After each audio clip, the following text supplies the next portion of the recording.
people that are in the audience. Eve Bolton, board member. Carolyn Jones, board member. Jeremy Gullihue, Chief Information Officer. And we do have, well, normally you get to see our guests, but they're being shy. They don't want to come up here on the stage. So would you like to be introduced? No. Yeah. No? Okay. Jeremy, does he have a mic? No. Okay. And we've got Rob behind the scenes. If you are joining us online, feel free to raise your hand And then we have and we will the other. get to you and to get to your questions in as much of real time as possible. We do have 11 people online, so thank you for joining us today. Let's kind of get right into it. We will be here. It's a quick. Do I need to be a little louder, Rob? Am I good? I can't hear you. I'm sitting right next to you. Okay. Rob said I was good, but I'll talk a little louder. So we have three big topics that are on our agenda today for discussion: the boundaries of John P. Parker, Silverton, and Woodford. And we only have Pleasant Ridge Montessori on here to discuss, not to be moving boundaries, but you have a new expansion. And so we thought it would be prudent to talk about boundaries because you are in that area, but then you are getting an expansion. So we specifically differentiated that so that you all would not be thinking, oh, are they talking about our boundaries? Are they moving our boundaries? No, that's not what the intention is. But just to kind of give you a behind the scenes, it was so cool. We had, in developing this agenda, we had a really robust discussion, and Jeremy was like, we could have had this on the floor. Like, it was just really good. And so we want to have that type of same discussion with everyone involved as well when we talk about our boundaries. So let's just get into it. John P. Parker, Silverton Elementary, and Woodford. Who wants to go first? Don't everybody raise your hand. What'd you say? Let's just talk about our boundaries for John P. Parker, Silverton Elementary, and Woodford. Your mic's not on. Jeremy can show us the boundaries or show the public the boundaries. Well, we've got it on our map here. Yeah, and also the map behind me here is duplicate of what we have in the packet. Just kind of to level set on a couple of the little data points, around this particular area since we're focusing in on it. You can see on the map, the blue outlines are the Pleasant Ridge Montessori attendance boundary. It is comprised of 8 different segments. Those is what we call them within the boundaries. You can see all of the blue is for Pleasant Ridge. The orange highlighted area is for John P. Parker. There's the 2 main parts of it for Madisonville and Kennedy Heights. And then you can see highlighted in red the Silverton attendance boundary. And just for some of the context around again, the data for this area, along with the chart, or along with the map, you can see there's a chart there that includes the current enrollment for not just Pleasant Ridge and the 4 schools. They're tightly bundled there in terms of John P. Parker, Silverton, and Woodford, but also for Amie, Roselawn, and Bond Hill, just for context of the entire area. Hey, Jeremy, can I pause you for just a second? Do we have this to put on the screen in any capacity so that people can see what we're talking about? Yeah, plug one. Yeah, so we're going to get this on the screen for you all so that you all can hear what, first of all, these maps are awesome. And secondly, so that you can have some context of what we're talking about. Okay, thank you. So basically, just in addition to that, from the level set, you can see some of the factors that play in here. Pleasant Ridge, obviously, has a current enrollment that is over capacity to what they have in the building. So they're really about 11.5 to 18 or to 12% above their current capacity. Amie is the other, but you can see between John P. Parker, Silverton, and Woodford, we're looking between 60 and 80% currently of their capacity from their current enrollment is where they sit today. You want to look at the next page? I'm still kind of absorbing what you just said. Sure. We can pause and questions anywhere. So just Montessori is at 11.5% over their capacity. They are getting a new building now, or an expansion. So right. That will help with that, right? What's the anticipated capacity with the expansion? I do not know off the top of my head, but I can certainly find out for you. Okay. Does anyone have questions about that before we move? Yeah, I would just say that in 2000 or 2019, we had similar maps, and indeed, from the board, got recommendations from the Student Achievement Committee that was working on it, because we were under the belief somehow enrollment had something to do with the Student Achievement, the board Student Achievement Committee. That was determined that the action that our current superintendent has now taken, fortunately, I think, and it's been tough and it's been controversial, and, you know, I guess the last bit is not necessarily done. But you had two magnet schools, for all intents and purposes, really more than, you had three magnet schools that were, for the most part, under-enrolled. And that was Silverton, and it was Woodford, and help me out. Those were the two magnets that were under-enrolled. And then you also had J.P. Parker. Who was just for 4 through 6. 4 through 6 was part of the magnet thing. That's right. Thanks, Chair. And so it was determined then that because of PRM's size and popularity and what have you, and the way that the neighborhood had adopted that neighborhood Montessori, that we would address that overcapacity by building the new building. So that decision started in 2019, is finally coming to fruition now. So that is sort of constant. But then the other two, the two magnets plus J.P. Parker, two magnets may have lost their magnet status and might need to evolve into neighborhood schools. But then on J.P. Parker, now we have a purchase of an additional building for J.P. Parker and a continuing need for preschool seats on the east side, which we've known for about 4 years, I think, close, or 3 years perhaps. So it's just a very exciting time to be rethinking everything. But at the time when we decided to make the expansion of PRM, it was determined we would maintain those boundaries. But based upon, I think, something you brought to us, which is that we weren't transporting people from neighborhood to neighborhood school. And now the PRM people have suggested, and perhaps some of the surrounding folks have suggested, that if you are in PRM, but you don't want to have the Montessori education, that would you be able to have kind of a fluid movement. Mhm. So all of this is in a great state of possible transition and a great opportunity. I think you summed that up very well. Any other questions? Board Member Jones, do you have any questions? All right, Jared, it's on there. Thank you. No problem. On the next page, you can see this is basically a student breakdown of the area we're looking at. So this isn't necessarily, let's just start with the students that actually live in that area, looking specifically at the Silverton attendance boundary and the John P. Parker attendance boundaries. Looking between the two of those, there are 771 kindergarten through 6th grade students that live within those two boundaries. Of those 771, there are 558 who attend a non-special enrollment school, meaning not one of the international language schools, not one of the magnet schools, or a specialty enrollment or attendance requirement school, like SCPA. So that leaves around 558 living in that area. The chart to the right gives the breakdown as to where those 558 students currently attend. You can see there's a pretty good dispersion. But the majority do, if you look at John P. Parker at 253, Silverton at 151, and Woodford currently at 80. So you can see the majority of them do attend one of the three schools within those boundaries. Even though there is some dispersion to other schools, particularly Kilgore and Fairview have a few as well. So that kind of gives us just a level set of how many students are we talking about that live in that area. Madam Chair. What about, in my experience, that a number of the kids on that side of town attend Sands Montessori?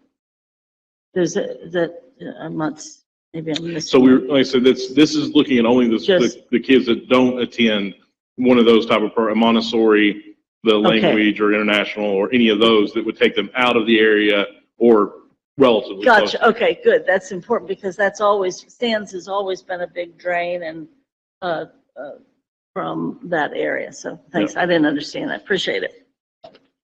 So that means 213 attend a specialty school. Correct. Okay, so they would attend Sands, or they would attend Somebody, Pleasant Ridge or, well, does this not include Pleasant Ridge Montessori? It does not. Is this not? So, Okay. so yeah, this is looking just at Silverton and John P. Parker. So most of Pleasant Ridge Montessori, most do come from within Pleasant Ridge Montessori to the mid 90%. Pleasant Ridge Montessori come from the Pleasant Ridge Montessori attendance boundary, not from outside. Okay. But probably that extra few percent does carry over a little bit into Silverton and JP Parker, especially in Kennedy Heights. Got it. Questions? Any questions online, Rob? Rob?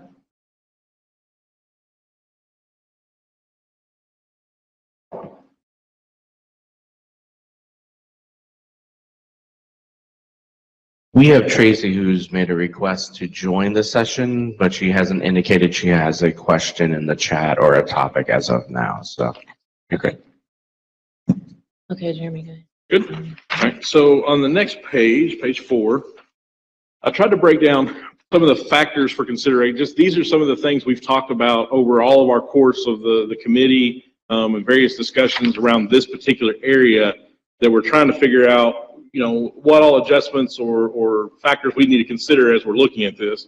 So one big one, I believe Member Bolton mentioned there, is that there were other Paideia schools that we haven't changed in accordance like with Silverton. Woodford was also a former Paideia school. We left its current magnet status or magnet boundary tied to it because it does not have a neighborhood attendance boundary defined. Silverton did, so it was very clear, you know, we had a neighborhood attendance boundary for it to go to, where Woodford does not. So Woodford was maintained while we consider phase 2 of what we're doing with this area. So that's one factor. We also, with the loss of the magnet boundary status for Silverton, they are at risk of having a decreased enrollment, roughly of around 95 students that we've calculated based on, those are the kids coming from across the district that currently get transportation. So after the grandfather period, this is a future risk, but after the grandfather period, when the transportation ends, they could see a 95, up to around a 95 student decrease coming in. So another factor to consider. We also have the Bramble building that is now going to be available as a new opportunity in the Madisonville area that we consider would also play into anything in this particular area. Something else is that there is a desert essentially of CPS pre-K offerings in this general area, especially extending from Madisonville into Oakley and then proceeding south into Kilgore and Hyde Park area. We do not have pre-K offerings in that area generally, and we do not have a lot of pre-K students from that area coming to our other pre-K offerings that are close by. And then finally, as we've talked about, acknowledging Pleasant Ridge, we do have the expansion that we're working on there, but we continue to see that they do experience overcrowding currently. So there's some interest and discussions around that as well. So those are kind of the key things that stood out from our discussions that I think we keep in mind as we work through this general area. One question that's just kind of, I think we floated around offline was, Jeremy, you and I, like, if we were to change, if we were to honor the request that Pleasant Ridge Montessori is asking for, which is just what, as I understand it, because I had an opportunity to speak to the principal, what they're asking for is to have options listed other than just Pleasant Ridge Montessori for students that would like a neighborhood school option, but don't either have the interest or the experience for Montessori. They want there to be other options listed. So I'm interested in, if we were to, and I don't even know how to capture this off the top of my head, but how many students would move Pleasant Ridge Montessori? Would that help with their overcrowding population? Yeah, so we've looked at it in terms of a couple of different ways. The main way would be, and I think really this was at the heart of the original request, was that walking boundary overlap area. So for Woodford, there is a significant overlap between Woodford's walking boundaries where it wouldn't shift any transportation needs that extends into the Pleasant Ridge attendance boundary. They were really looking at what if we offered that between that particular slice, creating kind of an overlapping boundary. From a technical standpoint, we can do that. I mean, we can create a kind of a boundary there, put it into the system for the drop down, literally, that when a student was in that area, they could select from either one. The number of students that you're talking about impacting depends on exactly what you count as whether the students are, because they would be within the walking boundary of Woodford, so they wouldn't get transportation.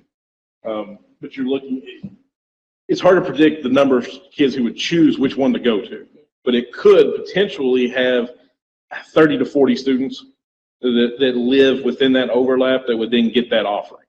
So it's not a huge amount, but it would be an amount of significance for the enrollment that they're looking at, depending on how many chose to execute.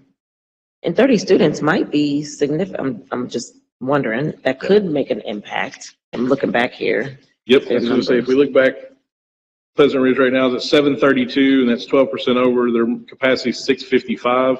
So even if you assume the best case where all of them were to move over, and say the best case is the 40, leaning towards the higher end, and, you're still looking at 690-ish. Yeah, So you're still over capacity, but it's better. less so. Yeah, a little bit better. Yes, ma'am. Yeah, this is very fascinating to me. A couple things. The caveat that and this is, I think, one of the smarter things the superintendent did several months ago, which was attribute all of this to transportation. It was certainly a way to kind of frame the issue that was a little bit less controversial and also kind of gave more guidance to transportation. But you said, Jeremy, that the walking overlap or what have you, if we were to decide that what the Pleasant Ridge people have perhaps requested, and that it only works one way, it means not going to Pleasant Ridge and going someplace else. It doesn't mean that those other neighborhoods could decide to go to Pleasant Ridge because they want, because it's not a magnet school, it remains a neighborhood school. If we were to provide transportation among and between, think of this as a zone, then it might be more people than more students than just within the walking overlap. The other thing, and I do think that Pleasant Ridge has to remain stable. If you look at the boundaries, and I think it's up there too, first of all, do we know parochial attendance and private school attendance in that area? Because it's a very, very healthy private school, parochial school competition there. And I know that people thought nobody ever leaves St. Mary's and Hyde Park, but I mean, and then besides internally or within those borders, the parochial and private schools we would be competing with, if indeed we had a product that people would seek. There's also the opportunity of open enrollment, because you have a couple of school districts adjacent to these border lines, right? These attendance lines. You've got Deer Park, I'm looking at Indian Hill, and you've got Madera. Now, they may not be predisposed to come to Cincinnati Public, but I will say there are people within those communities that conceivably would prefer or have the opportunity, if indeed there's the kind of programming or the diversity that maybe they would seek. So if we could look at some of those numbers. Yeah, unfortunately, I didn't pull the parochial and non-public, but we can pull those numbers. So just a caution around those numbers, just so we're all on the same page. Yes. That what the schools are required to notify us is minimal. So what from the parochials, the non-publics, charters, all of that, what we find out is from state information as well as what they're forced to tell us if they need us to provide any services to the student.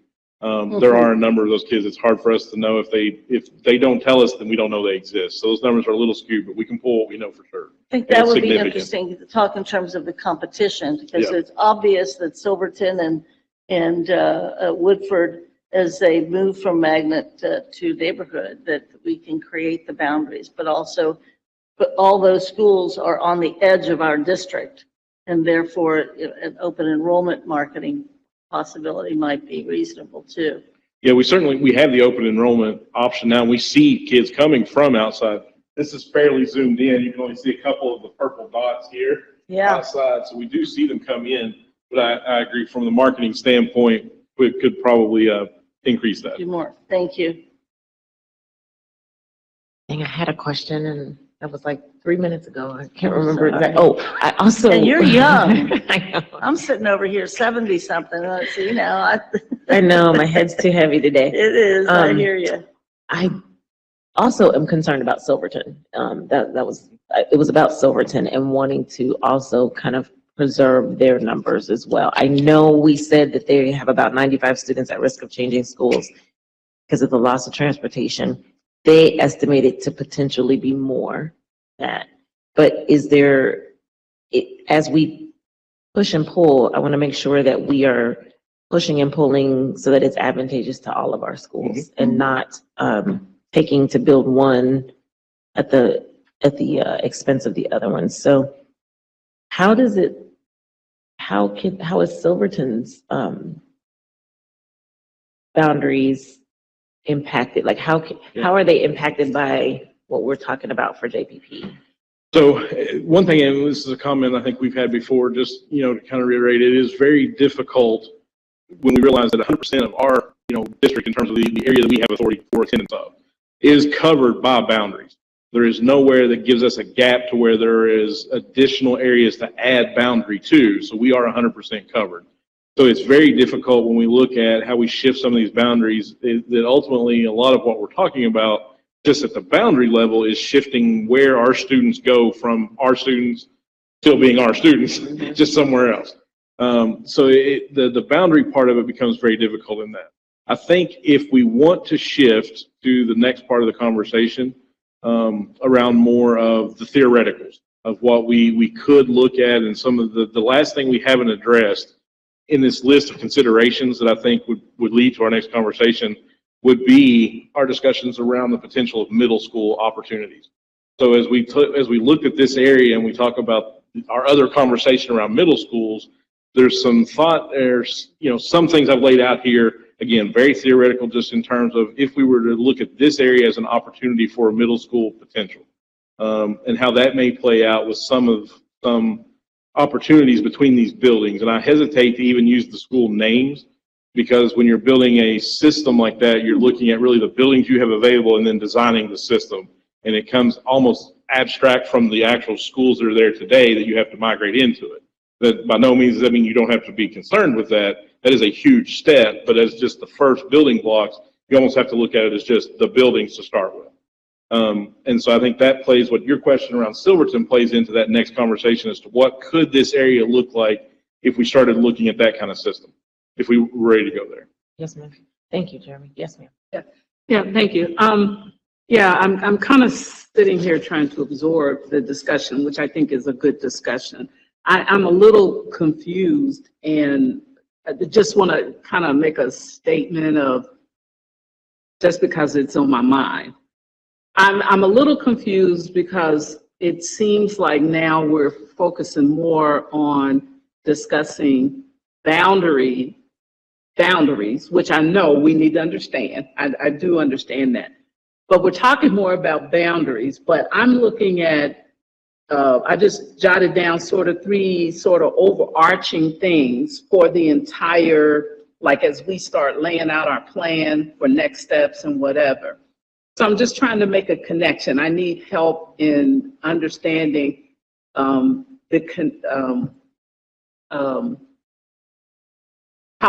my fellow board members see the connection in what Jeremy is saying. So we're talking about boundaries specific to this Northeast Quarter and these specific schools.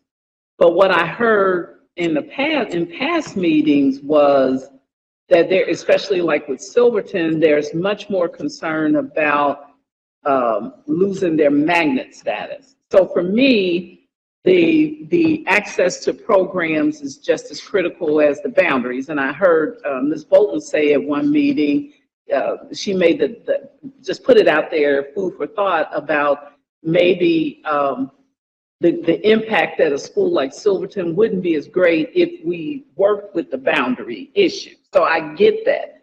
But I'm just trying to understand, and I'm a little lost, and it could be that I just missed the last meeting and am a little lost. So there seems to be, at least for me, some confusion around kind of how we're setting our priorities or our thinking about the broad scope concerns that affect all of the corridors and not just one. I hope I'm making sense in my head, but I think so. I think, when you miss a meeting, you miss a lot. So that definitely, we talked about it at the last meeting, and we kind of made some connections. So I will try my hardest to address part of what you said, and I'm sure Board Member Bolton can address some too. We, a couple of meetings ago, had a significant community presence I was around, there. Yeah. yes, around Silverton and Pleasant Ridge Montessori. And John P. Parker came last week, but they've kind of been consistent as well. And with the purchase of the Bramble building, last week's discussion was about boundaries for Bramble, which hopefully this committee will be able to give some insight on, and potential curriculum for Bramble. Like, what does it look like? There were many questions we could not answer last week around John P. Parker being impacted by Bramble. And then the superintendent was able to share that it would just be pre-K first for the first year. They are working on the boundaries. There were some safety concerns that John P. Parker had that they've experienced in that neighborhood that they would also extend to Bramble. There was the discussion of the LSDMC and how does Bramble impact our boundaries? So that led us back to the boundary discussion and wanting to kind of get some clarity on that. Boundaries. So we also discussed having the middle school option, which was a continuation from the meeting that you were at before. What does it look like to have a middle school? And what building, first of all, which corridor could accommodate a middle school option? It was the east. And then as far as the numbers that Jeremy provided, and then what building, looking at enrollment, and that was Woodford, Silverton, John P. Parker, and Pleasant Ridge Montessori in that neighborhood, and now the Bramble building. Mhm. What building is relatively under enrolled, and with the intention to not close a building, what could we do with a middle school option that could take some pressure, weight, attendance off of the other schools and kind of even it out a little bit? And that brought us back to boundaries, and that if we don't touch Pleasant Ridge Montessori, if we just leave that alone because they're getting an expansion, and to Jeremy's point, we don't really know what those numbers would look like, what would shift towards, but recognizing that their concern was really just to have more options. It's not about race, it's just about having more options in the pull-out menu. So if we leave them alone, we know John P. Parker is going to be impacted by Bramble. We also know that the administration presented that they wanted it to be a feeder to Schroeder. So now we've got John P. Parker, Bramble, Silverton, and Woodford. Which one of those could sustain a middle school option? If we were to discuss that, what do those boundaries look like? And how is adjusting any of those boundaries going to impact all of them? So that's kind of how we got down to this, because John P. Parker is very concerned, and I would be too, because there's a lot of unknowns. Silverton's very concerned because they have lost magnet status, and they are looking long-term at future transportation impact to them. They're not in this moment. They're actually in that 2-year down the line when transportation gets cut. And so, and Pleasant Ridge Montessori kind of, I don't want to misspeak, but they kind of just want we just want to drop down, but we're looking at how does that impact the attendance numbers. So, and then Woodford is lower, but when we kind of were discussing with Jeremy, as far as enrollment, when we were discussing with Jeremy what to put on the agenda, it became clear from a demographic standpoint, Woodford, we could have a discussion about Woodford being a middle school. And what does that look like? So that's why the agenda was kind of populated this way. What do the boundaries look like if we were to make Woodford a middle school, what does that do to everyone else? With the intention to not harm Pleasant Ridge Montessori, not harm Silverton to increase their enrollment, not harm John P. Parker because of Bramble. You know, there was like a lot of those factors. So that's kind of how we got here. Does that help a little? Yeah, it helps a lot. Thank you. I also think that what has happened, the dynamic that has happened, and I know this is just discussion, we're not putting in paper that this is going to happen or whatever, is that I believe that as we move forward, and especially as we start to develop our plan, that the other corridors are going to have similar concerns. Mhm. And we just have to be able to address every single aspect of it. And so I guess my suggestion or my thought process in this was to try to keep it as global, as big as we can, and not try to, Get granular. yeah, Well, get granular. Good, that's a good. Well, the only reason we kind of dove into it is because the data presented, and correct me if I'm wrong, Jeremy, the data presented that the only corridor that could accommodate a middle school option Right was, now was was this the one. I east get one. that. So that's Okay. kind of how we honed Okay. in on that. Because you know me, I said, what we do on the east, we gotta do on the west. Right. And I believe that. I don't think we need to do everything district-wide at first, but there was no other option Okay. on the west side. Yes, ma'am. I don't recall that part of the conversation, What? that only the east side could accommodate. I think we said the central corridor could, and I believe the west side could. I think the urgency that you've pointed to, Madam Chair, is correct with this purchase of Bramble, plus this dire need for preschool seats. It makes this be a focus, plus the programmatic piece Mhm. that Carolyn's raised. It would seem to me there is a sense of urgency here. Yeah. And because I think and talking about the quarters, the bigger issues, the global issue is the transportation costs Mhm. and the existence of magnets. So I think somewhere in our brains, we are understanding that what we've been doing, we can't continue to do because we can't afford it, and it's also an issue. And we didn't know if programmatically there was authenticity to some of the stuff that was being, presented. The other piece, though, is that not just the transportation and the program, but again, the preschool. And this particular corridor, this part of this corridor, is surrounded by other school districts. I only named a few. I mean, besides the Deer Park and besides Indian Hill and Madera, we also have, bordering the Pleasant Ridge attendance boundaries, we've got Reading, you've got Sycamore Township, and to the south, you've got Norwood. So these people, this particular section of our district is kind of, I won't say landlocked or district locked or something. It's hard to readjust. So it would make sense in the East Corridor right here to say of those buildings, if we have some that are underpopulated for whatever reason, and we're trying also to get some of our high schools less populated, and the fastest way to do that is to deal with the 7th and 8th grade. That's the middle school concept.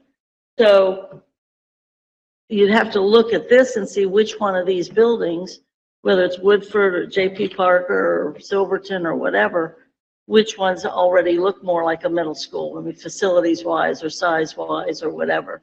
But, I mean, I think that's the urgency here. Finally, the Bramble piece, and we have some issues about Bramble right now, about program and whatever, but very frankly, it's the Oakley people that are in search of a school, and they've been in search of a school.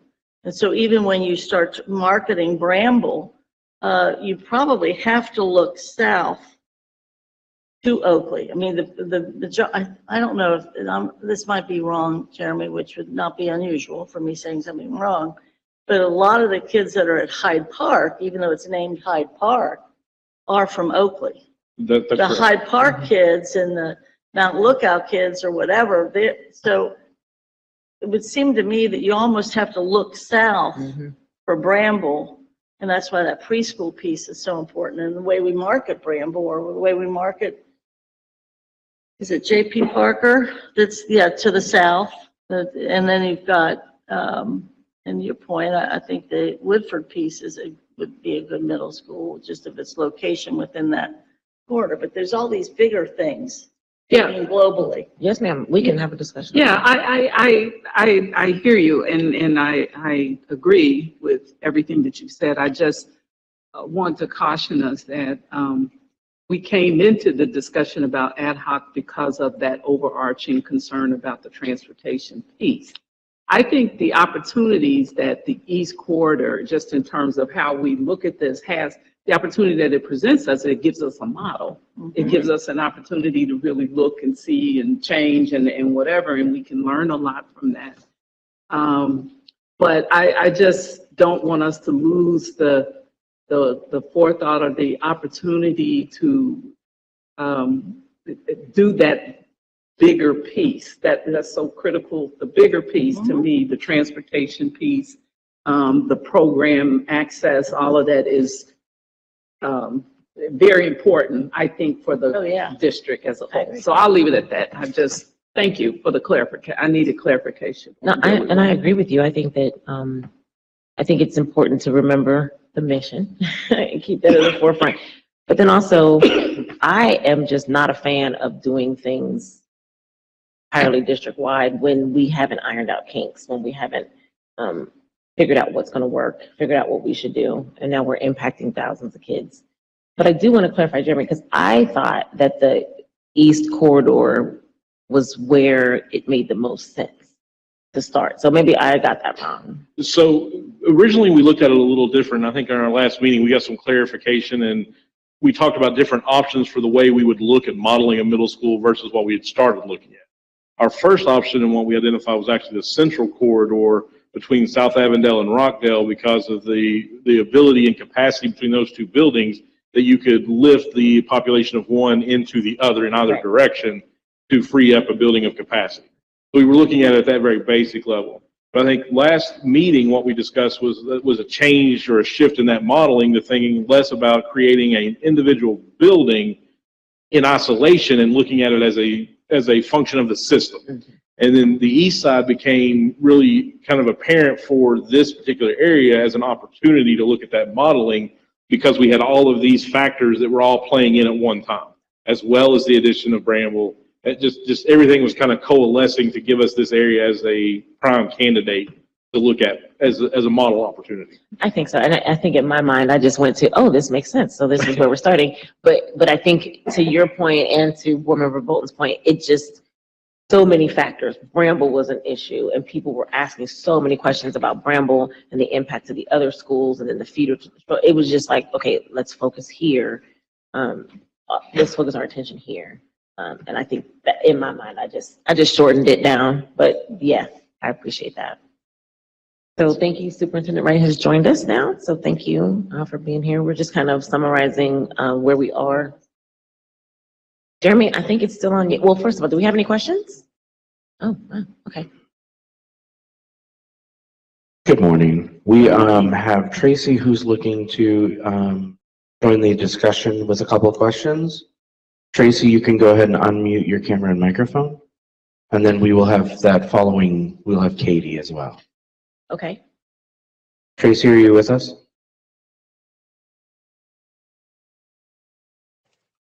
Can you hear me?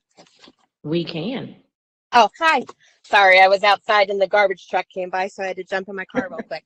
I have a few questions. First, I wanted to point out I'm a teacher at John P. Parker. I've been with John P. Parker for 3 years. I've been in other roles in the district and other schools in the district. I want to first reiterate that John P. Parker has a strong neighborhood focus, a team-based school with a program that is robust and is growing and is supported by our partners. In fact, we have the Reds Community Fund coming this summer to revamp our STEM lab and our outdoor gardens. We're adding another to our world-class pollinator garden. We're also adding a nature playscape. And our families really count on us being their neighborhood school, and they count on us being there for their students from pre-K to 6th grade. So we're really concerned about the split between sending our primary students over to Bramble and what impact that would have on our program focus, what impact that would have on our academics, especially math. I'm a math specialist, a former math specialist, former math coach, and I, concerned that math especially suffers when we separate primary students from intermediate students. Just that opportunity to vertically plan and work together would be an issue. Also, I understand, the need for preschool. I've also, spent some time there in preschool also.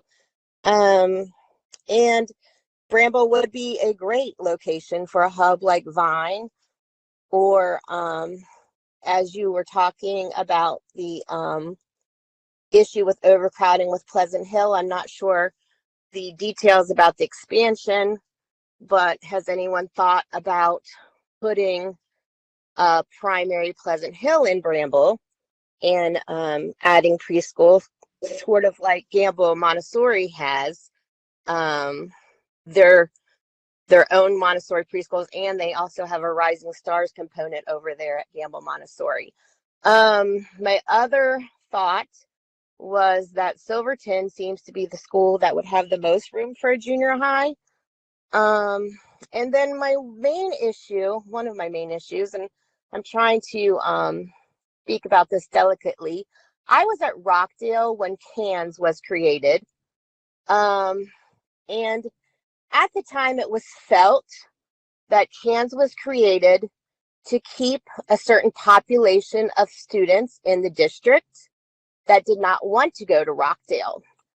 And I'm afraid that it will be seen that we're trying to keep Oakley in the district, which I'm certainly, see definitely the need to keep the Oakley parents wanting to come to CPS. But I don't want it to seem like we're opening a brand new school for the Oakley parents, like we opened a brand new school for the CANS parents of students who do not wish to go to a neighborhood school for various reasons. We talk about equity and inclusion, but yet we open these primary schools up for our more affluent neighborhood parents. And instead of thinking about strengthening the academics and the behaviors that are causing our parents to avoid the neighborhood schools, like the taking away of all the paraprofessionals in K-3. I think that's something that, if we strengthened our neighborhood schools, especially providing that extra support in primary with academics and behavior. Just, one example was putting Paris back in all of the K-3 classrooms. Then those parents would want to come to the neighborhood schools, because I just don't feel like we're setting a good example by creating all these special schools for a certain group of parents to keep them in the district, if that makes sense. So those are just a lot of my thoughts.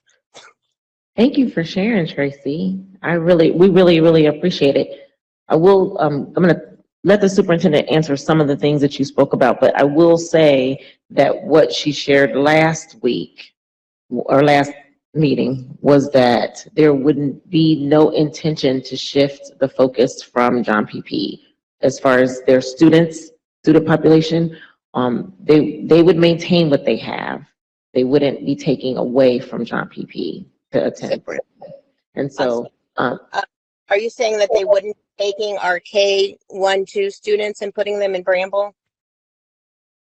no, not this year. That's not the intention. This year, well, the future, we don't know, because we literally just got it. And so we're in the planning process of it. The board hasn't approved any boundaries. The board hasn't approved anything about Bramble yet. This is really just all hypothetics at this moment. So we are in the discussions and you are at the table sharing your thoughts. And so, but the intention is not to this year, for this year, to take anything away from John P. Parker. And I think we also shared at the last meeting too, and the superintendent can, and Jeremy can clarify the numbers, but we have a waiting list for preschool students. Even for John P. Parker, there are students that want to attend preschool at John P. Parker, but can't because the numbers are so high. So the intention on our end as a board was never to take away from John P. Parker. It's to add another resource that's a CPS option for students, for families that want preschool, but don't have the ability to get it at John P. Parker. I'm gonna let the superintendent go ahead and answer that. Does that help a little? You're in the, so you know. It does help a little. I do want to point out that our preschools were not full last year.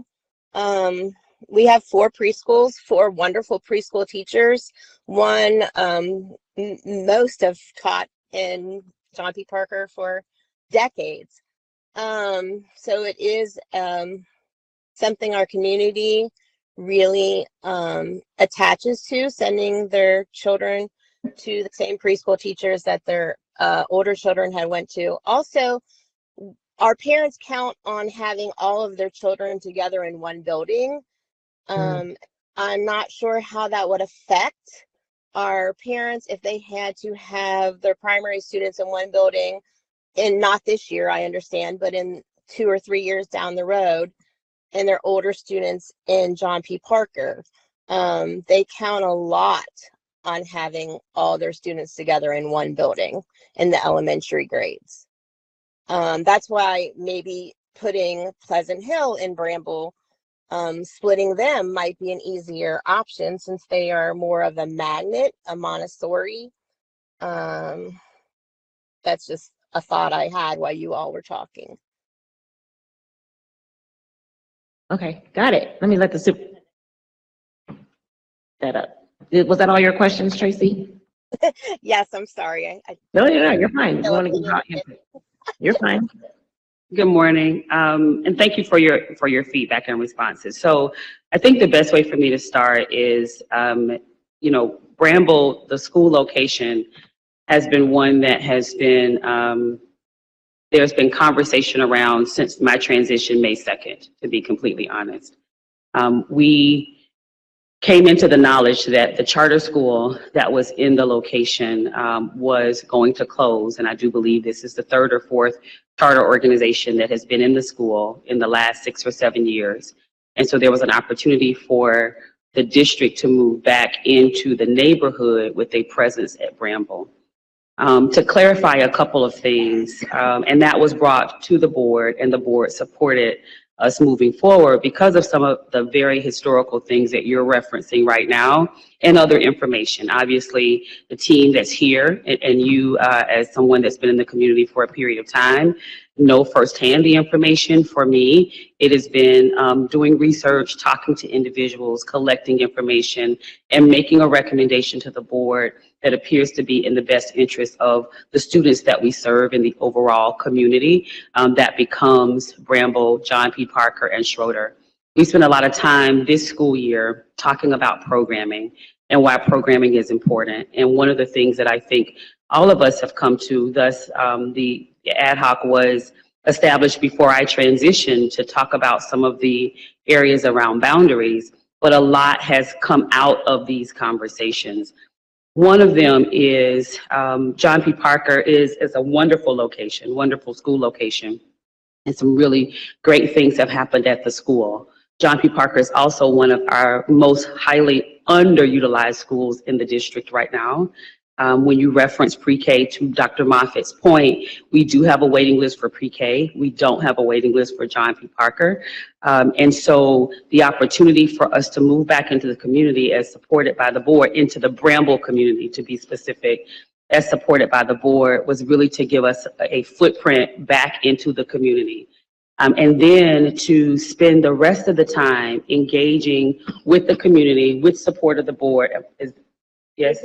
Okay. With the community, with the support of the board around what happens next. So what we've provided to the board in conversation only until today, today it's actually written, but in conversation only, it has been the conversation around Bramble, this just in thinking about the needs and what's happened in the community from what we've received, is Bramble ultimately becoming a pre-K2 environment, thinking about an innovation zone across the 3 schools, because we also want to think about what we do next with programming in Schroeder as well, build on the work that's happened in John P. Parker, look at early college opportunities for our overall community, but having conversation with the community around what's next and bringing that back for a recommendation. Our only recommendation at this point for this year, so that we have a school that has a presence in the community, in the Bramble community. There is interest in the Bramble community for pre-K, and to start that conversation this year with only pre-K students. We dispelled, as Dr. Moffitt shared, that when we spoke with the principals about it, and also followed up with the John P. Parker community, and I sent an email to them directly myself, that there would be no changes for John P. Parker this year. But I honestly cannot say that that would not be the recommendation moving forward. I think that we would have to talk about what that looks like and come to an overall comprehensive plan for the sustainability of all of the schools that are in the area. So that would be the response to the questions at this point. Did you have other questions for me? I think, can you address the issue with equity and inclusion? We don't want to see the same thing happen, or the same thought that was happened, that happened with CANS when CANS was open. We don't want to see a micro school, a magnet, a special school opened up,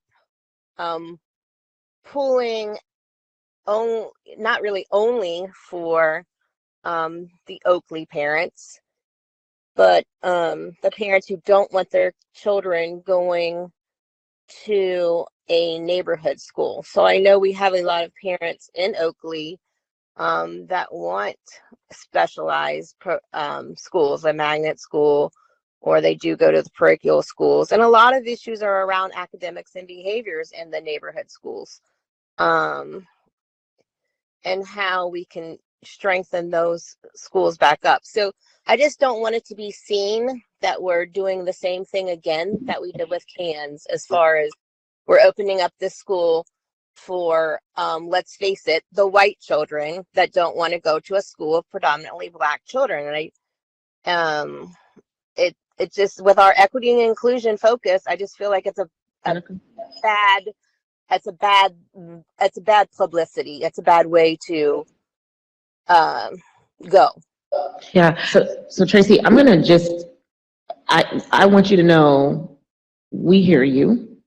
And that has been, in all transparency, that has been a conversation years ago when CANS was first started. I've heard that in the community. I'm gonna let Board Member Bolton speak about how, and the superintendent speak about how the historical perspective has shifted. What has happened has been shifted by that, has shifted that theory. So I'm going to let the superintendent speak first, and then Board Member Bolton, and then we're going to give each of you like 2 minutes, and then we're going to move on. So for clarity, you know, as a 30-year veteran, the terminology micro school is used for a variety of things. And micro school as a concept is not just used for magnet, nor does it mean just magnet. It means an intentional focus, where you are looking at a variety of activities that could happen in the building. Across the country, there are some that use it for magnet. Across the country, there are others that use it for lab type school. Right now, we're using the term very loosely because our board has not decided on the name of the school.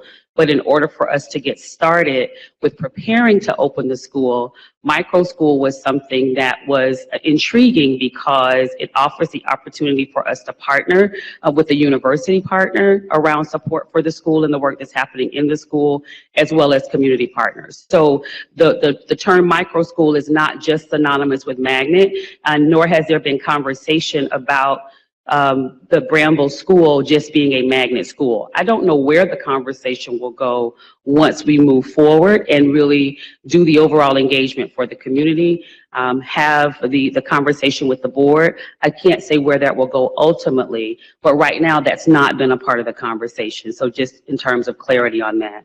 I think the second part is anyone that has followed the work that we've been doing as a part of transitioning into the district from the very beginning.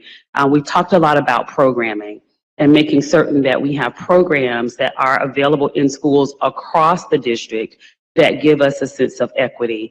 So I hear what you're sharing. I do understand what you're sharing, as Board Member Moffitt shared as well. But where we are right now is allowing us to move back into a community that we have not been in for a period of time, to bring the students back into Cincinnati Public Schools that have not bought into Cincinnati Public Schools for a period of time.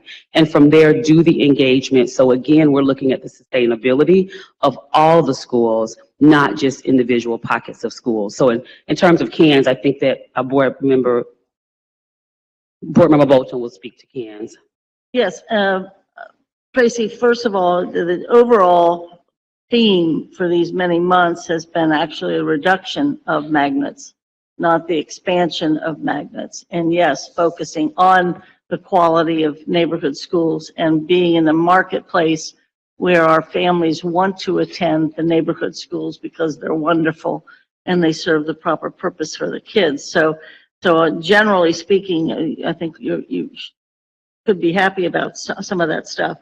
The CANS thing, I'm not accepting your premise on CANS at all, and I actually kind of resent it because a number of boards had to do all kinds of things to get that happening, and with the support of the teachers union as well. CANS was created because we had a magnet that started to have people think that that magnet was their neighborhood school, and we had people out in tents, people that could take time off of work and go to Fairview. So what we also realized is that in the North Central Corridor, that we had under servicing, if you will. We had under seats, if you will. And indeed, when we drew out the neighborhood for CANS, it was very inclusive of not only the Hilltop, but going also into Spring Grove Village, and trying to make sure that you had great diversity. And very frankly, if you look at the demographics for CANS, you will see that it is a very diverse school, neighborhood school. My concept of where we are with J.P. Parker, having been here for 15 years now, J.P. Parker, a beautiful school, an ever-changing, evolving neighborhood, good, strong partnerships. The reality is J.P. Parker has been under-enrolled as long as it has existed. And more particularly, J.P. Parker offers us an opportunity because of its location and because of interest from outside of J.P. Parker, as well as from within the neighborhood, as you point out. We can indeed make it, how shall I say, more expansive. And I think the superintendent and the chair are right to say we don't know where this is absolutely going. I would say that I would bet you that in the next couple of years, Schroeder is going to be a 9-12.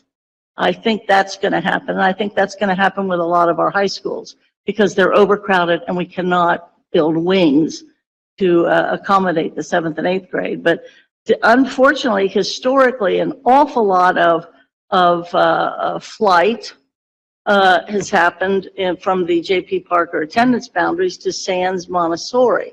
Now, we're not looking to do anything about that, but what I do think is that Bramble offers us an opportunity to kind of jumpstart, reset, whatever you want to call it. And it's meant to be a feeder, a part of the whole J.P. Parker experience, but also Silverton and Woodford and that whole area. And I wouldn't discount Oakley.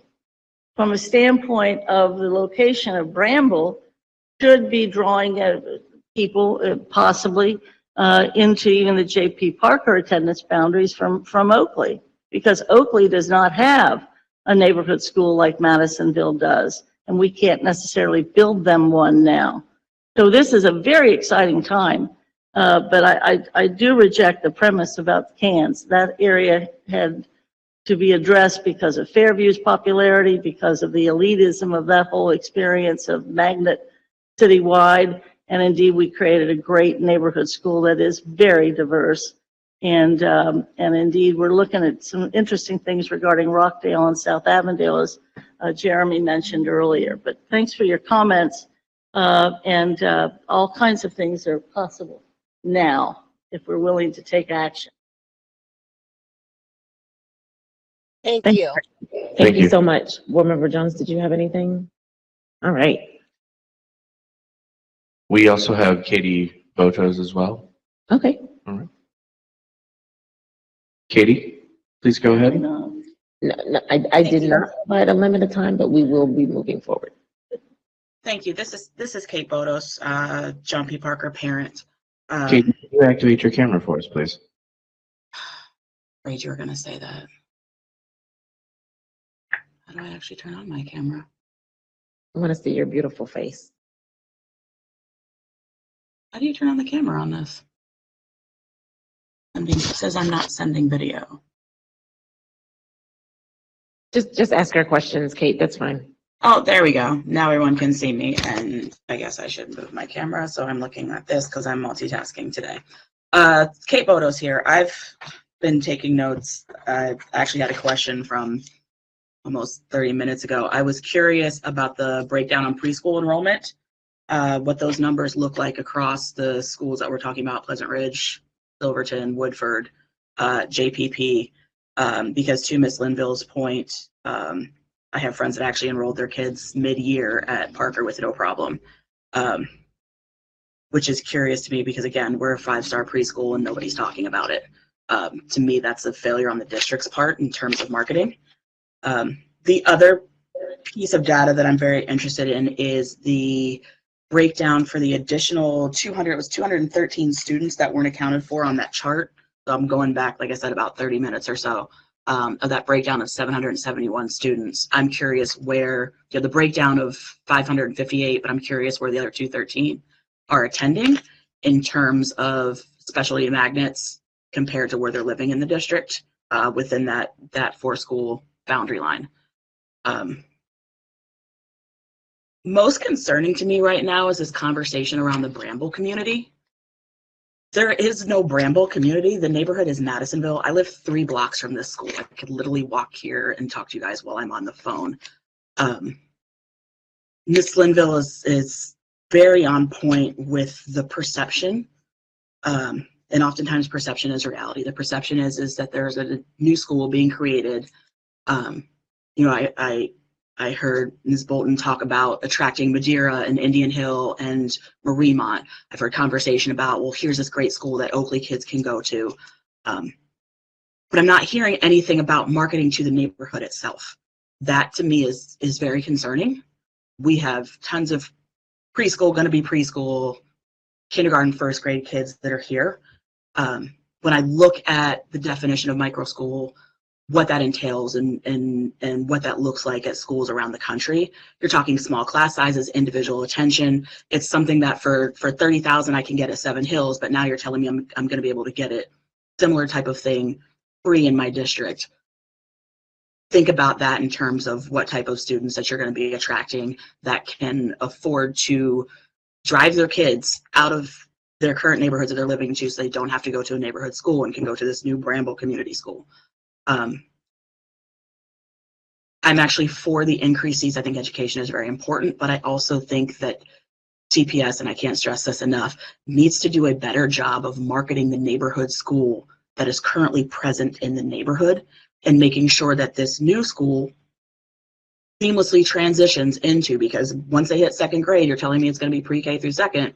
Once that school hits 2nd grade, what is the expectation of where those kids are going to? Because without the proper marketing, without the proper support, you're going to be right back having the same transportation conversation 3-4 years from now saying we can't afford to bus these kids everywhere.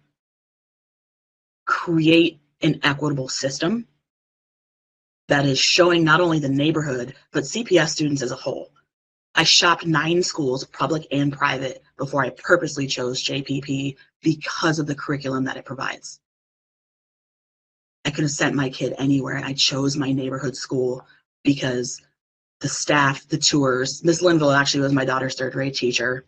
Says hello, by the way. She went to a private preschool. She came into JPP and was repeatedly complimented in a private preschool here in Madisonville that had open seats.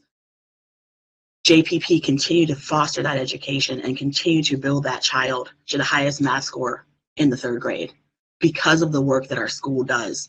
And our district discounts repeatedly the work that is happening at JPP.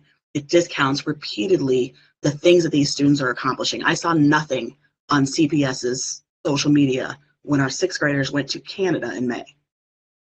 Did any other sixth graders in CPS go? Did CPS even talk about that? That is a huge marketing tool that is just literally being shoved aside to create, we're not sure what. I appreciate the transparency. I appreciate the conversations around the boundaries, but this is a very real conversation, to Ms. Linville's point, in terms of equity, inclusion that is happening real time in the neighborhood.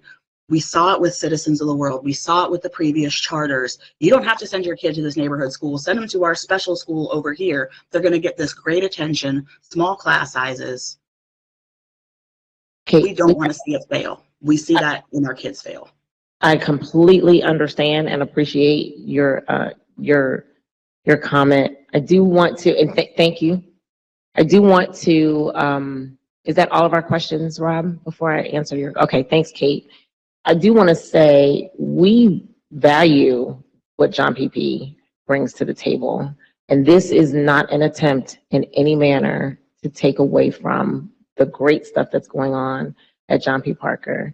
I also want to say we have not made any decisions around Bramble. These are all discussions. As a board, we have not made any decisions. So I think there's a lot of discussion around micro school. There's a lot of discussion around things that are happening in the community, and the board hasn't made any of those decisions yet. So that is really significant to point out, that you all are at the table while we are discussing, and sometimes it may come across like decisions have been made and this is definitive, and that's just not the case. So I want to assure you, this committee, and I don't speak on behalf of the board, but I believe my colleagues and I respect the work that is being done at John P. Parker and don't want to devalue that in any capacity. So your point about marketing our neighborhood schools better has been noted, and administration is sitting here and she has heard that multiple times, many ways. I know I've said it and others have said it as well. So we will make a note of that we do need to increase marketing for not only John P. Parker, not only Bramble, but all of our great neighborhood schools, because we've got great stuff going on. But thank you so much for your question. If you have any other concerns, just put them in an email and send them to us. Okay, and we will be dedicated to getting those answered. Did you have anything you wanted to add? Just to add, just a couple of things as well. Over the last year, and I think we could see it even more in the last 3 to 4 months, we share the concern that as a district, we need to do a better job with marketing our schools, especially our neighborhood schools. And so John P. Parker became one of the spotlight schools, if you would notice on on the website and on our social media presence, because that's a way for us to begin. And so some of those things have already started. I think the unspoken conversation that I have heard about that is a part of what is being shared right now, I don't know if we lost Ms. Kate or not, but there was some concern that was raised to me that I share with the board, that I'm sharing with the board now, that some of the consternation from the John P. Parker community is because at some point there was a conversation about John P. Parker becoming a Montessori school and taking, quote unquote, John P. Parker away from the community. I think as we have worked and brought information to this committee, or as we've also looked at it across the schools, we have a large community in Madisonville. We have a large population of individuals in Madisonville. And so therefore, it's important to us to be responsive as a school district to the entire community that we have in Madisonville, while also supporting the work that's happening in one of the schools that has been stationary in Madisonville, and that's John P. Parker. So this really becomes an opportunity to think about, to work through, to talk about the idea of next in the community with the collection of schools versus this is where we are now and this is where we remain. So in terms of thinking through all of that, in terms of next steps, we are working with establishing the preliminary LSDMC for the area. From there, we will move to having conversations with the community and beginning that engagement process for next. As far as I understand, and if the board has directed something different, they can clarify that for me, hopefully during this time or sometime soon, because as I understand, we are planning to move forward with pre-K in Bramble for this upcoming year. We have not identified anything other than pre-K. So while we may have recommendations for where we go next, recommendations are just that because we have to go through the enrollment, the engagement process, and then the board support process. If the terminology micro school, and again, I just clarified micro school from our terminology, but if that is causing additional concern, we can call it Bramble, we can call it the Bramble School, we can call it Bramble Elementary. It doesn't really matter to us. Our focus is making sure that since we do have the site, that we're able to move our pre-K students into the school this year. We have no recommendations at all for any grade for this year over pre-K.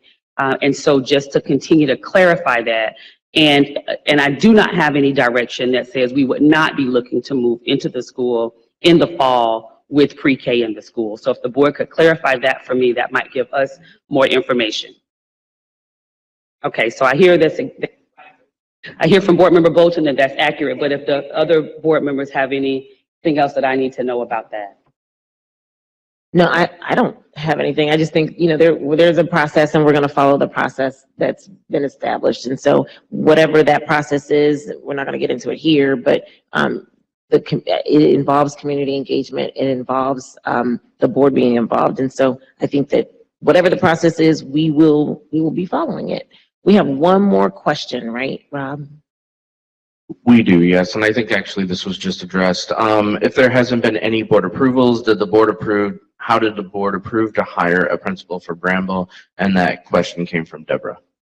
It came from who? I'm sorry. Deborah.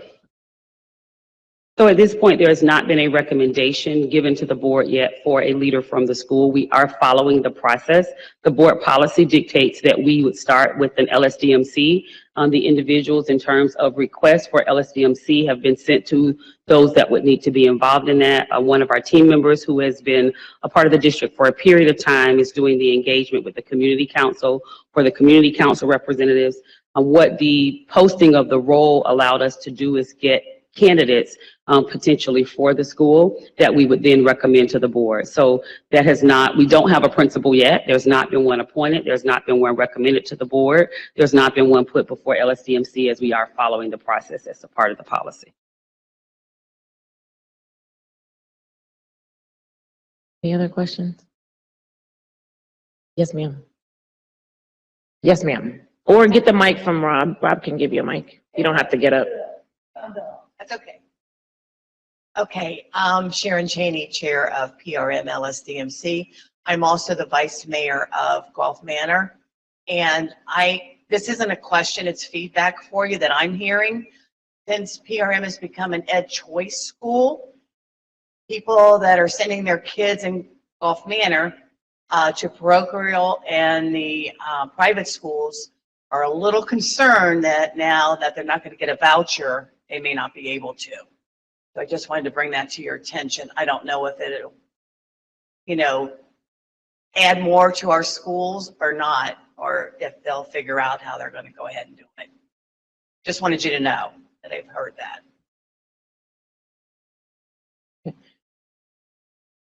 You want to take it? You want to take that? We don't identify the schools that are ed choice schools, so that comes from the state in terms of the vouchers. So that wouldn't be something that we would be involved in. That's a part of the voucher process. You're welcome. All right. We got just, that was good, robust discussion. It was good. I learned a lot. So Yes, ma'am. Are we on 2 or 1 I think or? we're on to, Jeremy, with regard to your presentation. Yeah, he has Well, a few more actually, pages. we didn't finish the discussion about middle schools. So let's do this. We've got 10 minutes. Let's talk about middle schools So or the middle I'll school try- option. Yes, Sorry. ma'am. Yes, sir. I'll try to run through it fairly quick. In light of our discussion, I mean, I made an analogy to a bridge a few years ago that became repeated a lot. So my new word may be theoretical. Oh, Just to- okay. Just to I'm writing it stress down. that, you know, and caution that as we work through this process, we are talking about a lot of possibilities and theoreticals that will definitely engender a lot of feedback. So just want to use that word as much as possible. But so moving on from where we were talking about the considerations within the Northeast corridor that we were looking at, we were talking about the possibilities of modeling the middle school and looking at this area as an opportunity to exercise the chance at modeling something. As I said earlier, we have 4 buildings that would be a part of a middle school system, really leading from early childhood through to the high school.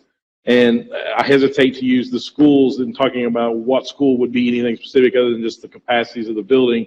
But essentially, we'll be talking about the new Bramble building, the John P. Parker building, the Woodford building, and then Schroeder as the high school building. So between those 4, we would be looking at 4 segments of grade configuration.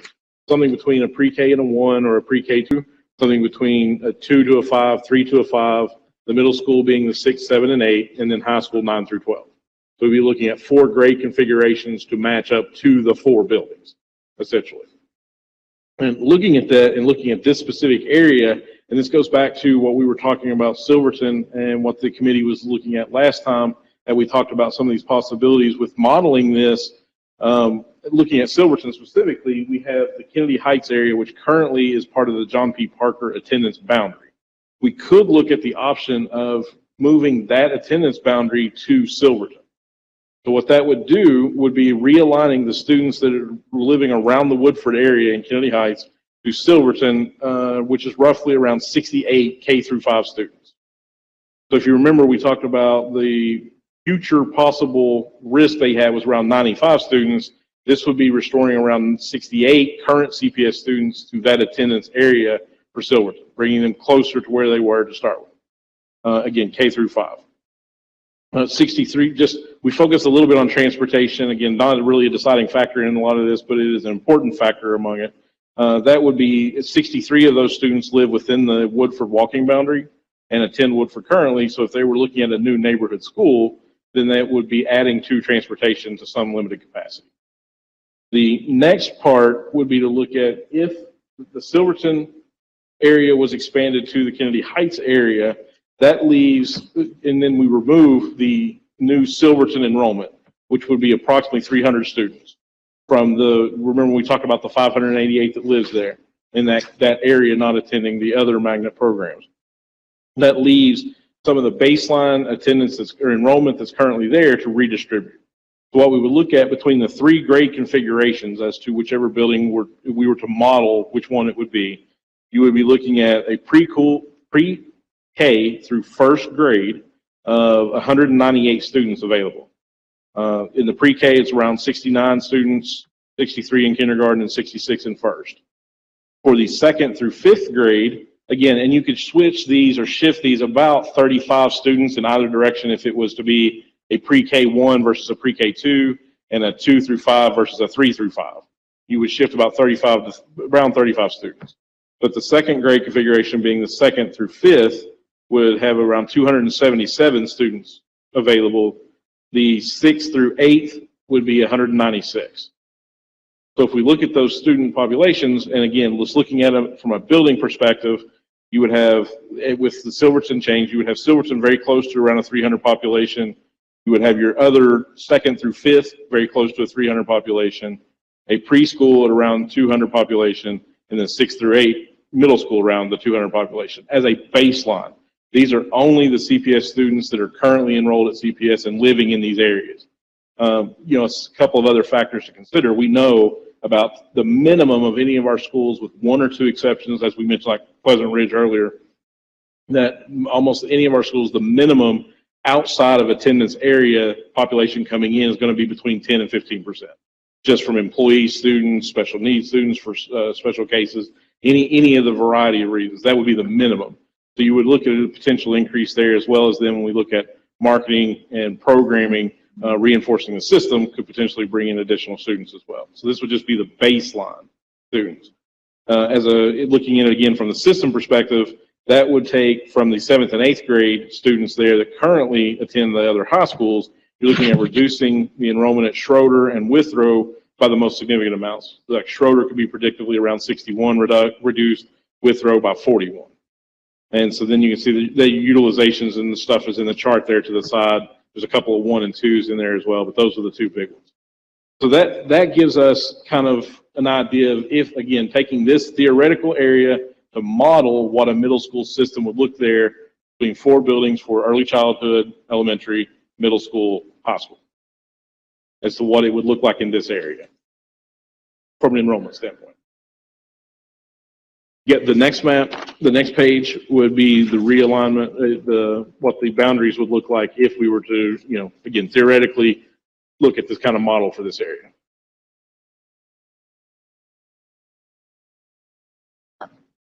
I'm not particularly attracted to that kind of a breakdown, whatever. So segmented. Are we looking in terms of putting all those attendance boundaries together as one? Is that what you're talking about? No, each attendance boundary would remain unique for the preschool, the elementary, but then the middle school would be the common boundary for all of them. So you would have both Because yeah. I wasn't hearing it that way. I was hearing a bunch of different buildings. So it's important, and one of the places where this started, all the way back to College Hill and Pleasant Hill and Mount Airy and all that, is trying to be authentic to neighborhoods themselves. So I wouldn't want to tell the people in Silverton that they're not only not going to have Magnet, but now they're not going to have a neighborhood school, which we've told them we're kind of shifting to. So what we're talking about is within these boundaries. And again, I think we have to keep including Oakley. Oakley is the ghost neighborhood of these on the seaside. They don't have a building. And the Bramble piece and a lot of J.P. Parker is close to it. So you're looking at a couple of neighborhood schools or more, but you're looking at 1 middle school for Silverton, Kennedy Heights, J.P. Parker, Kennedy Heights, Woodford. That area. Okay, that area. So 1 middle school for this particular corridor, but multiple elementaries possibly. Correct. And what I'm hearing clearly is, which brings me back to kind of where the ad hoc started was, what's the impact on transportation? So I heard Jeremy say it could impact it in terms of inside, within that corridor, adding routes, but it would add routes just within that corridor. So not outside of the corridor coming in. Am I right about that? That is correct. That's the impact. Based on. And we don't know, we don't have any sense of cost analysis on that or anything. It's just right now, just the thought. It would be based on what buildings we were to choose for which grade configurations. But in the general case, you're talking, like I said, a minimal, probably 60 routes that would be affected. But as we shift, you would also see a loss of some of the routes as the students were shifting which school within the configuration. So 60 routes? 60 60 students. Oh. Sorry. I said, I don't think that's routes, but then also, Sorry, Just 60 about had a students. nervous breakdown when you said but we 60 also have routes. not included staffing. So we haven't talked about Yes, transportation okay. because Yep. Treasurer Wagner was at one of the meetings and she said staffing is also a consideration as well. So transportation and staffing, we have not included. This is just looking at it from a boundary standpoint and I what do that know- looks like. I do know staffing was something we were interested in, unfortunately, with the quick turnaround in the meetings and That's the fine. launch of summer school. I can say from a very base surface evaluation looking at it, because you are talking about shifting the grade levels, amongst different buildings, if you looked at just a raw staffing count, it would stay relatively within the margins. I mean, if you have a 32 students versus a 28 students, and the number of teachers could shift slightly, but it wouldn't be a huge number of difference between the two. Yes, Superintendent. I think that we, and I like Jeremy's term, theoretical, that we did this particular mock-up because that's what we were asked for as a part of ad hoc. I think one of the requests that I would have as we look at where we go next is, as I shared before, if we know if we are clear on the goals of the board based on these things. So throughout the year that we've talked in ad hoc, we talked about a variety of things. One, looking at the focus on the west side and the crowding of our high schools. Looking at having an opportunity for middle schools in some capacity and being able to look at that with the possibility of each corridor, or at least east and west side, to have options for families. If we know what the goals are, then it might put us in a position where we're in a better place to then come back to the board with a recommended plan for what it is that we're trying to do, for then the board to say yay or nay, or say yes, move forward and do more engagement. But I think that the almost like the isolated pieces of it, or it causes some challenge. When we look across all of these schools, if this was the plan that we move forward with, we then have a variety of schools that are also right now that would still be underutilized because of the numbers of students that would be in the school buildings. So to Board Member Bolton's, to response to something that Board Member Bolton said in our business meeting on Monday, we've not started talking about that yet in terms of right sizing schools and what right sizing looks like. And that's a tough conversation, but one that, we're going to really need to discuss what that looks like. And so I think once we get to the goals and really know what it is that we are, what the will of the board is in this area, we may be in a better position to give you something that then gives you more opportunity to say, this is what we're looking for. This is not what we're looking for at all. We're looking to do this instead. So it's just something to offer for consideration that might get us a bit more, that might get us a bit farther along in terms of thinking about where we go with this in 2024 and beyond. Thank you. Yes, ma'am. Just to follow up on that, I think that's the value, first of all, that the report by the ad hoc committee has been I think it's now moved to possibly August based upon, and maybe it doesn't have to be that late, but at least we've gotten the special dispensation from the board to wait that long. But from whatever report we're putting together, those things that you're pointing to can come from us agreeing where there's consensus and then drawing from the consensus points, those big pieces, like the overcrowded, the problems that have to be addressed, whether it's transportation or the need for preschool seats or the overcrowding of many of our high schools. So those are problems to overcome, but also what that vision is as to how to resolve it in all three, because East and West and Central. Maybe as we can talk together about what are the big things from the consensus points. I think so. I think that would help the administration and help us. I do want to reiterate, and forgive me, and I won't do any history, but again, social studies, geography, this particular part of the world that we're talking about is landlocked, and there's very few places for it to move because other school districts are the borders. And that's why this particular one, unlike some of the other areas we are in, has to really have to address open enrollment, has to address the parochial and the private issues as well. And I'm telling you, moving into this and being true to neighborhoods, the PRM boundaries need to remain, I think, and we decided that back in 2019, and that's why they're building there. But I think you do have to start to move south and look in terms of Oakley in many ways. And yeah, open enrollment generally in this region, even if it's only there, we have it, but to market it, I think would be useful. Yes. So, Board Member Jones. Yes, I appreciate all the discussion about this, and I think, you know, I have to admit that I'm struggling a little bit, but I think just these last few comments have helped clarify some things. I think that for the purposes of the report, well, you know, the more information that we can have consensus about coming out of this committee is going to be important. But what I'm struggling with is, and I'm going to use Dr. Moffitt's term, it feels pretty granular right now. And I think for us, it's all important, but I think the one thing we can agree on, or one thing we have consensus on, is that that area that you're defining, which is landlocked, and I believe you're talking about out on the Northeast Corridor, what we're just talking about, is a good model.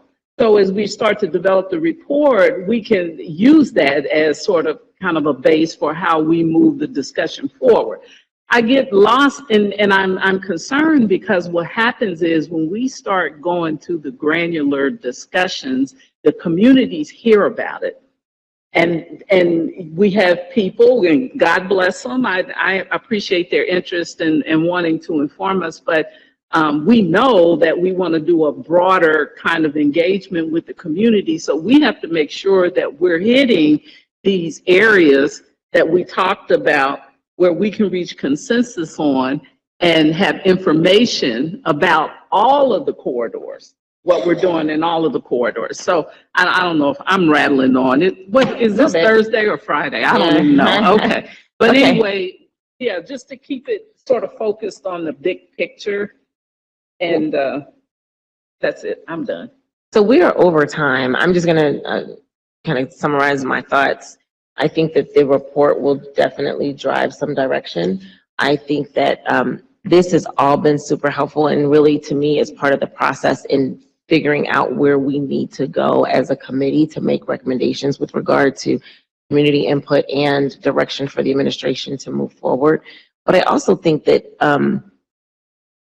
again, I don't think that the committee has to remain overarchingly all district, and that's where you and I may disagree. I think that we need to definitely address things globally as a district, but there are certain things that I believe rise to the top as far as importance with regard to transportation and budget, and quite frankly, community interest and input. And so focusing on those things and still remaining high level is super significant as well.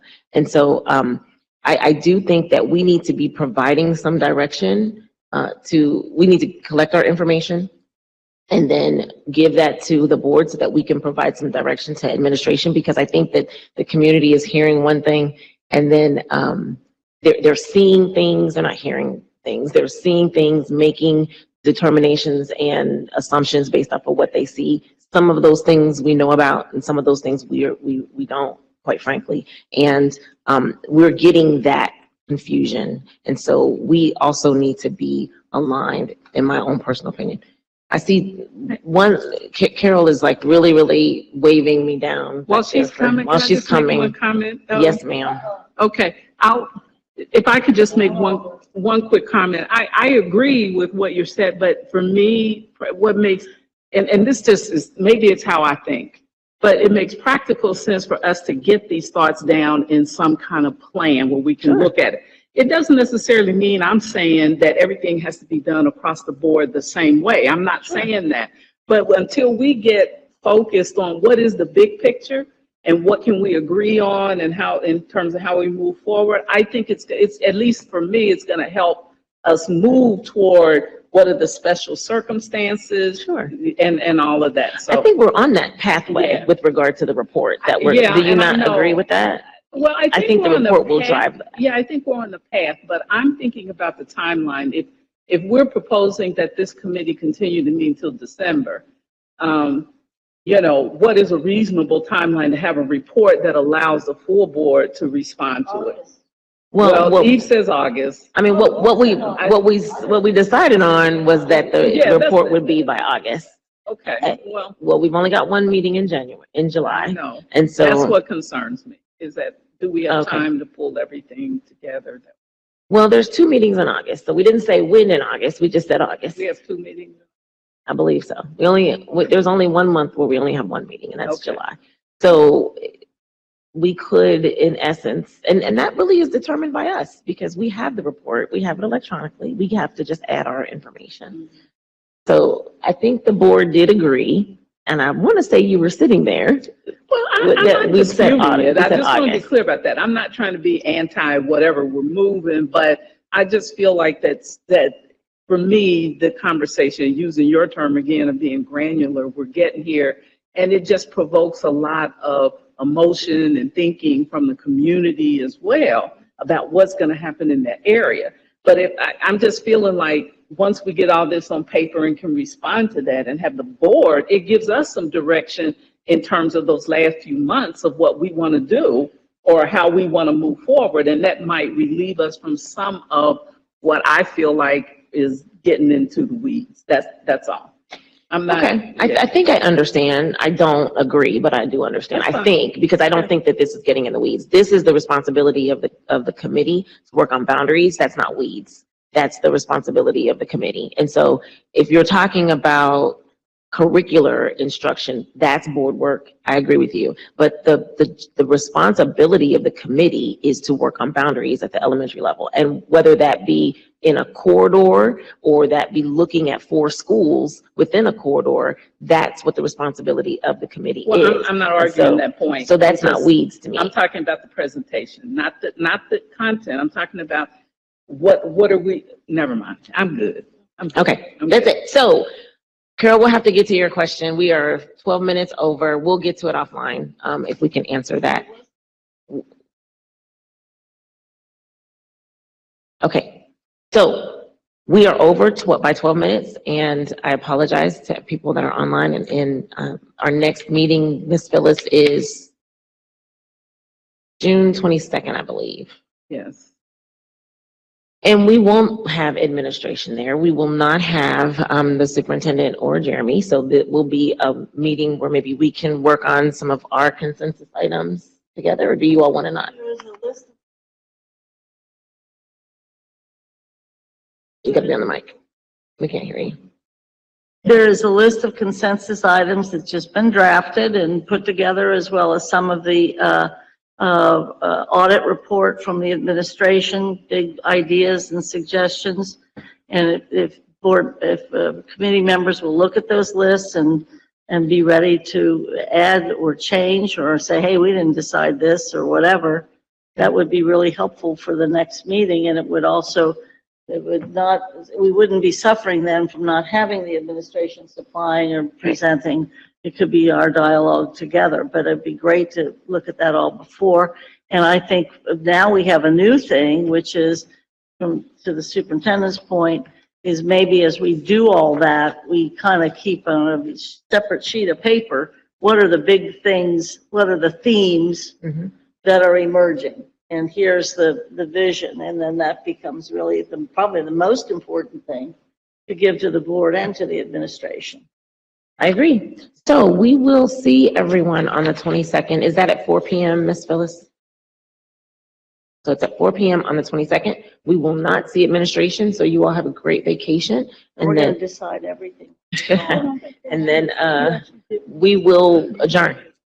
Thank you.